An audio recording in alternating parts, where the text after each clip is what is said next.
네, 안녕하십니까. 우리 수요예배로 또 여러분들과 만나 뵙게 돼서 진심으로 하나님께 감사를 드립니다. 우리 같이 기도하고 말씀 나누겠습니다. 살아계신 하나님께 감사를 드립니다.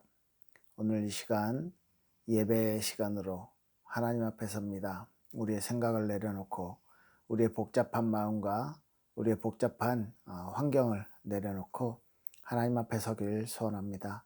하나님, 우리의 삶이 우리의 생각이 우리의 모든 삶의 방향이 하나님께 맞춰져 있길 간절히 소원합니다.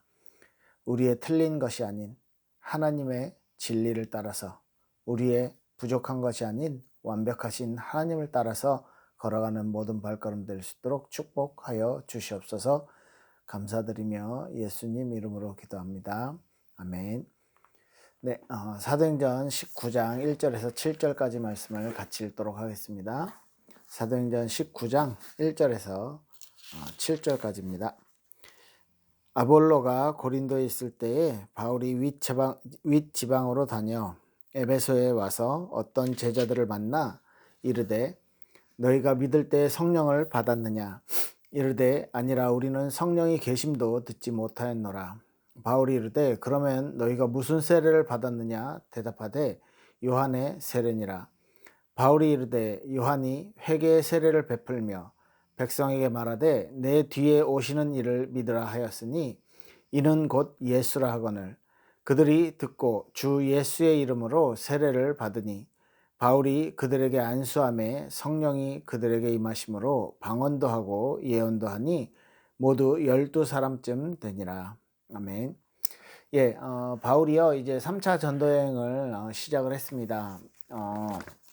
이제 예루살렘으로 우리 지난주에 살펴봤을 때 예루살렘으로 갔다가 안디옥에 가고 이렇게 해서 이제 돌아갔고요. 그 다음에 지난주에는 아볼로에 대한 브리스길라 아굴라 부부의 사역들을 봤습니다. 그래서 이어서 이제 에베소로 이제 다시 돌아오게 됐는데요. 윗 지방으로 다녀 했다는 것은 이제 바울이 그 안디옥에서 다시 출발을 해서 이제 그 전에 1차 전도여행 때 갔던 이 지역들, 그 다음에 위쪽으로 이렇게 쭉 다니면서 제자들을 만나고 이제 이렇게 만나고 오는 길이겠죠. 죄송합니다. 예, 그렇게 해서 이제 에베소에 와서 이 에베소에서 어떤 제자들을 만났다고 해요. 이 제자들이 그런데 이제 열심 있는 사람들이었겠죠. 이제 신앙이 있고 이제 아마 회당에서 이 사람들을 만났을 거라고 생각합니다. 그래서 유대인들이라고 생각을 하고요. 왜냐하면 요한의 세례에 대해서 알고 있었고 이제 제자라고 했을 때는 이제 성경적인 배경과 그다음에 믿음을 가지고 있는 사람들이었죠. 이들에게 성령을 받았냐, 너희가 믿을 때 성령을 받았냐, 이 이제 이야기를 전했을 때, 성령이 뭐야? 우리는 성령이 어떤 분인지도 성령이 계심도 알지 못하는데 이런 반응이 왔어요. 그래서 바울이 이제 그러면 너희가 세례를 받았냐? 어떤 세례를 받았냐? 그랬더니 이제 세례 요한이 이제 세례를 주면서 회개하라, 천국이 가까웠느니라 하는 이 메시지를 주었던 이제 그 메시지죠. 요한의 세례를 받았다. 이렇게 대답을 합니다. 그러면서 아, 그래? 그러면은 너희가 그 요한이 가장 중요하게 말했던 회개하라 천국이 가까웠느니라 하면서 내 뒤에 계시는 이가 계신데 나는 그분을 준비하는 자다. 이렇게 말했는데 그분이 누구냐면 바로 예수 그리스도다. 라고 요한이 회개의 세례를 베풀며 백성들에게 말하되 내 뒤에 오시는 이를 믿으라. 그 내 뒤에 오시는 이, 그 그리스도가 그 메시아가 바로 예수다. 라고 이제 그 제자들한테 정확한 복음을 설명을 하죠. 이 복음을 전하는 요한의 메시지까지밖에 몰랐던 그 전에도 아볼로도 그랬었죠. 이제 요한의 세례만 알았다. 그러니까 회개의 세례만 알았다. 이렇게 해서 그 브리스길라 아굴라 부부가 데려다가 사역을 했죠. 이렇듯이 이제 이 에베소에서 만난 제자들도요. 바울이 만난 제자들도 열심은 있고 믿음은 있지만 이제 정확한 그리스도에 대한 실체를 아직 몰랐던 사람들이죠. 이 사람들에게 이제 정확한 메시지를 전달합니다. 그래서 이 복음을 전하니까 그들에게 주 예수 이름으로 세례를 그들이 받게 된 거죠. 그래서 세례를 받고 바울이 이제 세례를 줄 때 이제 안수할 때요. 그때 성령께서 그들에게 임하셨다고 성경은 표현합니다. 그래서 방언도 하고 예언도 했다고 그래요. 그래서 그 사람들 모두 12사람쯤 되더라. 굉장히 고무적인 내용들이죠. 바울이 전도 사역을 하면서 기존 교인들, 기존 신자들을 만나서요. 이들에게 이 복음을 전하면서 함께 사역할 수 있는 배경들을 만들어 가는 것이죠. 이들에게 먼저 말했습니다. 이들이 열심히 있는데 뭐 대화를 해 보니까 이렇게 아직 이 그리스도에 대해서 잘 모르는 것 같구나 싶었겠죠. 그런데 또 유대인들이 가지고 있었던 그런 율법적인 내용이라든지 이런 것보다는 정말 하나님을 신실하게 믿고 싶어 했구나라는 게 보여졌겠죠. 왜냐하면 요한의 메시지를 듣고 요한의 세례를 받고 그 메시지를 가지고 계속 이제 전하고 있는 거죠. 이때 이미 뭐 언제요? 요한의 메시지라고 하면 예수님이 돌아가시고 나서 벌써 바울이 벌써 뭐 십몇 년, 20년 가까이 지금 거의 한 50년대 후반, AD 50년대 후반이니까 거의 예수님 돌아가시고 뭐 한 20 몇 년 후 이제 그런 정도니까 예수님이 실제로 사역하시기 6개월 전부터 이제 요한이 사역을 했잖아요. 그 짧은 기간 동안 사역을 하고 나중에 순교를 하게 됐는데 그 요한의 메시지를 듣고 한 20년 넘게 그죠? 그 메시지를 가지고 품고 자기 지역에서 먼 지역이에요. 지금 예루살렘하고 굉장히 먼 이 지역에서도 그 메시지를 가지고 이렇게 깊이 있게 이렇게 신앙생활을 하고 있었다는 거죠. 확실히 모르겠습니다. 아마 그 에베소에서 인제 지난주에 봤을 때 아볼로가 요한의 세례를 전파했다 그랬어요. 그 아볼로에게 영향을 받았었는지 그 이제 한 가지 서 아니고요. 한 가지 설이고 또 한 가지는 이제 실제 예루살렘에 이제 새 절기 때든지 뭐 언제든지 갔든지 아니면 예루살렘에 갔을 때 요한의 세례를 받은 사람을 통해서 요한의 메시지를 전달받고 이제 신앙생활을 그렇게 20 몇 년 동안 유지를 했든지 뭐 이제 어떤 상황인지는 잘 모르겠어요.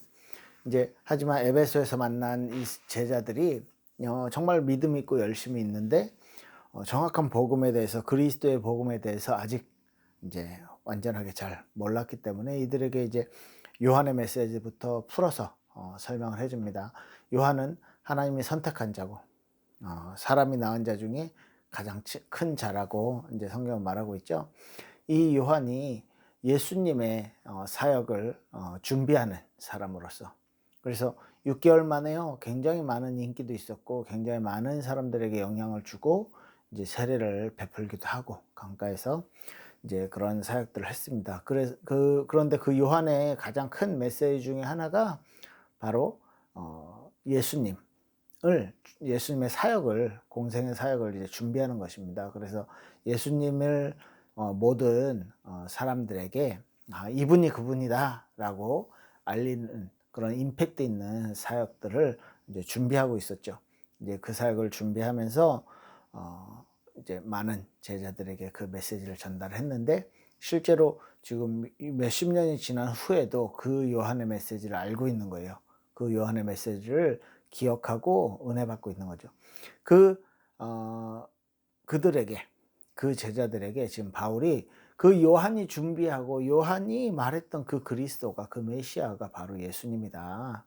라고 이제 메시지를 전하면서 자, 너희들이 그러면 요한의 세례밖에 모르니까 예수 이름으로 이제 세례를 받아라. 예수님을 통해서 하나님을 알 수 있는 것이다. 라는 메시지를 전달을 했겠죠.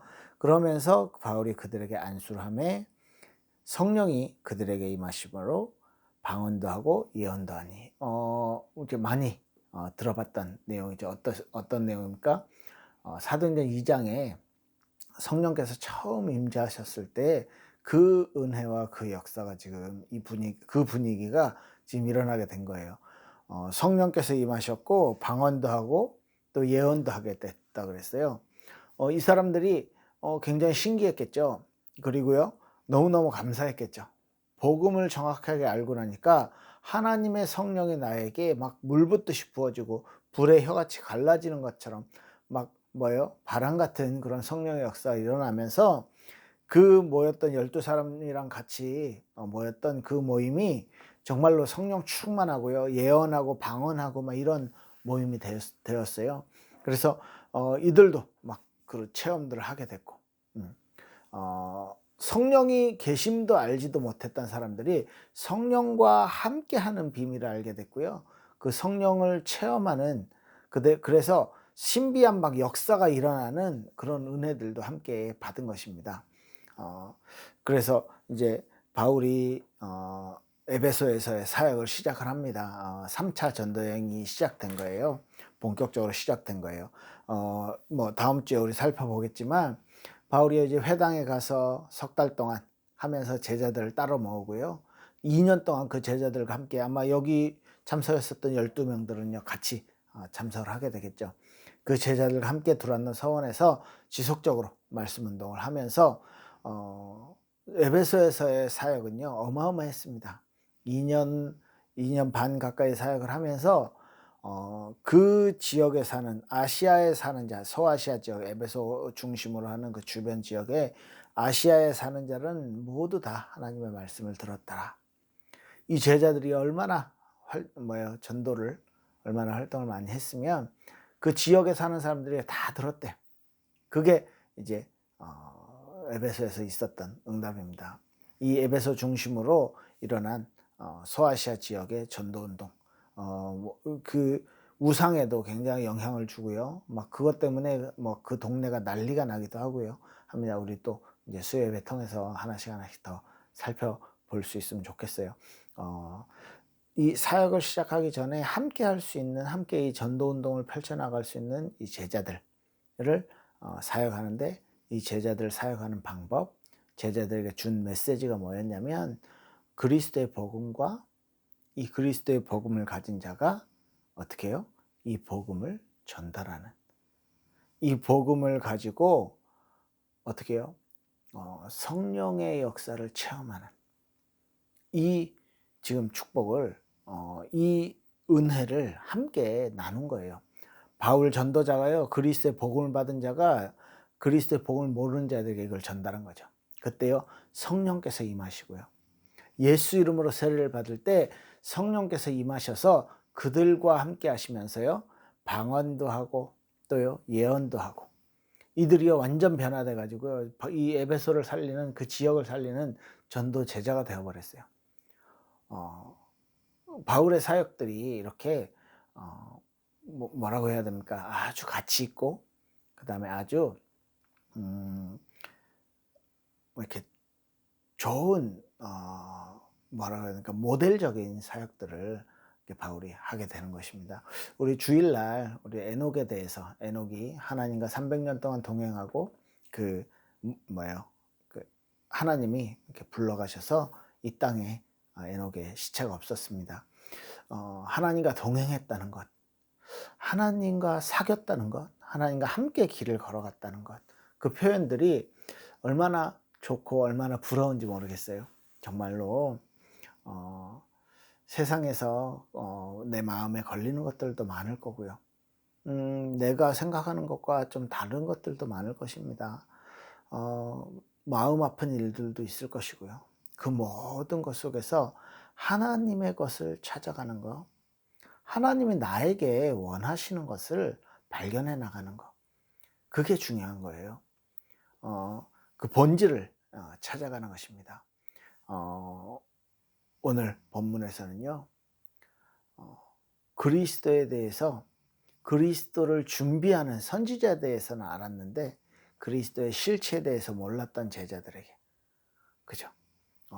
바울이 체험했던 그 그리스도, 바울이 다메섹 도상에서 만났던 그 그리스도, 바울이요 핍박해왔던 그분의 음성을 듣고 하나님 앞에, 그리스도 앞에 무릎 꿇었을 때 그런 바울의 많은 이제 그리스도에 대한 체험들 있잖아요. 이걸 가지고 이 제자들이 잘 모르는구나.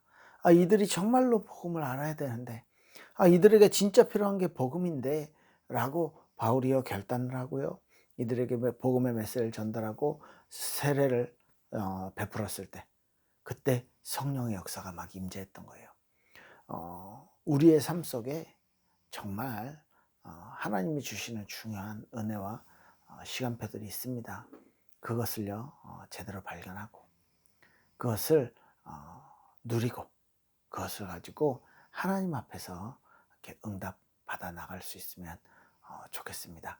그래서 우리 있는 현장이, 우리의 있는 삶이요 정말로 하나님이 이끄시는, 하나님이 해나가시는 일들을 볼 수 있도록요. 내가 내 주변에 일어났던 어떤 일들이 내 삶에 영향을 미치는 게 당연합니다. 그런데요, 그게 세상에서 일어난 일, 사람과 일어난 일이 하나님의 계획에 방해되어서는 안 된다는 것입니다. 그죠? 이 사람들이 바울에 대해서 무시할 수도 있었어요. 우리가 알고 있는 게 최고라고 생각하면요. 근데 바울의 말을 듣고 바울이 말하는, 우리가 알고 있고 우리가 존경했던 세례 요한이 준비하고 그 세례 요한이 바라봤던 그 메시아에 대해서 이야기를 듣고 그들이 아주 단순하고 순수하게 그 복음의 본질을 찾아서 하나님이 원하시는 것을 찾아서 순종을 했다는 것입니다. 이제 이런 부분에서의 제자라는 부분. 제자는요 사람을 따라가지 않고요, 제자는요 말씀을 따라가고요, 제자는 그리스도를 따라갑니다. 여러분들의 인생에 있어서 정말로 하나님의 말씀이 여러분들의 인생에 가장 중심되어지는 우리가 따라가야 될 방향이 되어지시길 정말로 예수 이름으로 축복합니다. 그래서 에베소에서의 사역인데요, 에베소의 사역을 시작하기 전에 이제 성령의 충만함을 함께 제자들과 누렸었던 바울의 응답들을 보면서 우리는 또 어떻게 하나님과 동행을 하고 어떻게 하나님의 것을 찾아가고 어떻게 하나님이 나를 향한 지금 내게 원하시는 것은 무엇일까를 발견해 나가고 찾아갈 수 있으면 좋을 것 같아요. 네, 우리 수예배는 그렇게 말씀 정리를 하겠습니다. 내게 지금 하나님이 무엇을 원하실까? 그리고요, 그러면 나에게 하나님 이 12명의 에베소에 있었던 제자들에게 주셨던 성령의 충만함, 그 능력 나에게도 허락해 주세요. 나도 그리스도 이름으로 세례를 받았고 나도 그리스도 이름을 지금 붙잡고 있잖아요. 그러니까 나도 이들과 같이 성령 충만하게 해주세요 라고 기도합시다. 그래서 우리 일본 보험교회가 함께 기도하면서 정말로 성령의 충만함을 함께 나누는 그런 멋있는 신앙생활을 할 수 있으면 좋겠어요. 작은 것에 흔들리지 마시기 바랍니다. 내 삶의 환경에 너무 치우치지 마시기 바랍니다. 하나님이 원하시는 것이 있잖아요. 그것을 발견하면 더 큰 것을 보게 되면요, 지금 있는 것이 뭐 가치 없다 이게 아니고요, 정말 더 중요한 것을 바라보고 그것에 이렇게 도전할 수 있게 된다는 것이죠. 그래서 성령 충만함을 누리시고 하나님과 동행하는 한 주 되시길 예수 이름으로 축복합니다. 기도할게요. 하나님께 감사를 드립니다. 우리 있는 삶이, 우리의 가는 모든 현장이 우리의 삶 속에서 하나님께 영광 돌리며 하나님이 하시는 일들을 보며 하나님이 우리에게 주시는 그 은혜를 찾아 누릴 수 있도록 축복하여 주시옵소서. 바울이 만났던 이 제자들처럼 그리스도 이름으로 성령의 충만함을 받고 방언도 하고 예언도 했던 이 제자들처럼 우리에게도 성령 충만함을 지금 허락하여 주시옵소서. 우리에게도 에녹에게 함께 하셨던 그 하나님의 성령으로 나에게도 동행하여 주시고 함께 하나님과 걸어가는 은혜 허락하여 주시길 소원합니다. 우리 일본 본교회 모든 성도님들 한 명 한 명 위에 인터넷으로 수요 예배를 드리는 그 가정 위에 또 그 현장 위에 하나님의 은혜가 넘치기를 소원하며 예수님 이름으로 기도합니다. 아멘. 네, 감사합니다. 주일날 뵙겠습니다.